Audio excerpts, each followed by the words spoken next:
काय काय झालं आणि इतर आरोपींच्या दोषमुक्ती अर्जावरती देखील युक्तिवाद झाला। आज न्यायालयात आम्ही गंभीर स्वरूपाची एक तक्रार केली की आरोपींकडनं वेळोवेळी वेगवेगळ्या तारखांना वेगवेगळे अर्ज दाखल करून या खटल्याची सुनावणी लांबवण्याचे पद्धतशीर प्रयत्न सुरू आहेत। याकडेही न्यायालयाचे लक्ष वेधलं।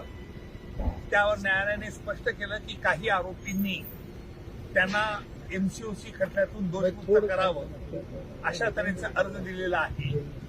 त्याकरता आम्ही न्यायालयाला विनंती केली की या खटल्याचे तसे अर्ज जे सुनावणीचे आहेत त्यांची देखील सुनावणी त्वरित घ्यावी। आज न्यायालयात आरोपी 3 ते 7 आरोपी जे आहेत त्यांच्यातर्फे युक्तिवाद करण्यात आला की एकत्रित आरोपपत्र जे सीआयडीने दाखल केलं आहे हे चुकीचं आहे। हा अधिकार पोलीस अधिकाऱ्यांना नाही, परंतु हा अधिकार फक्त न्यायालयाला आहे।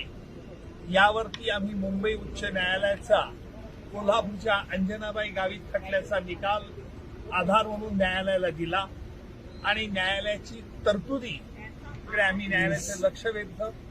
त्यावरती न्यायालयाने 3 ते 7 आरोपींचा दोषमुक्तीचा अर्ज एमसीओसी मधला याची तारीख 24 तारखेला त्यांनी ठेवलेली आहे। मात्र वाल्मिक कराड यांनी हायकोर्टामध्ये आज वाल्मिक कराडच्या वकिलांनी न्यायालयात प्रतिपादन केलं की त्याने उच्च न्यायालयामध्ये या न्यायालयाच्या निकालाला आव्हान दिलेलं आहे आणि त्याकरता आम्ही सांगितलं की उच्च न्यायालयाने यांना कुठेही स्टे दिलेला नाही, म्हणून त्याच्या विरुद्ध देखील लवकर आरोपी निश्चित करणं जरुरीचं आहे। नाही तर हेच आरोपपत्र दाखल झाल्यापासून चार्ज देखील फ्रेम झाला नाही असं रेग्युलर गाऱ्हाणं करत असतात आणि म्हणून जर उच्च न्यायालयाने स्टे दिलेला नाही तर आपण आरोपी निश्चिती करावी। त्यावरती न्यायालयाने स्पष्ट केलं की अगोदर ह्या आरोपी जे 3 ते 7 आहेत त्या संदर्भातला निर्णय 24 तारखेला दिल्यानंतर पुढे त्याची सुनावणी होईल। न्यायालयासमोर आपण चार्ज फ्रेम करण्याची मागणी केली आणि त्याचबरोबर हा खटला जो आहे तो स्लो सुरू आहे असं तुमचं म्हणणं आहे। कोणत्या भाषेत बोललो सर, खंडपीठाने नोटीस देखील दिलेली आहे, ती नेमकी काय आहे आणि त्याच्यावर काय तुम्ही म्हणणं?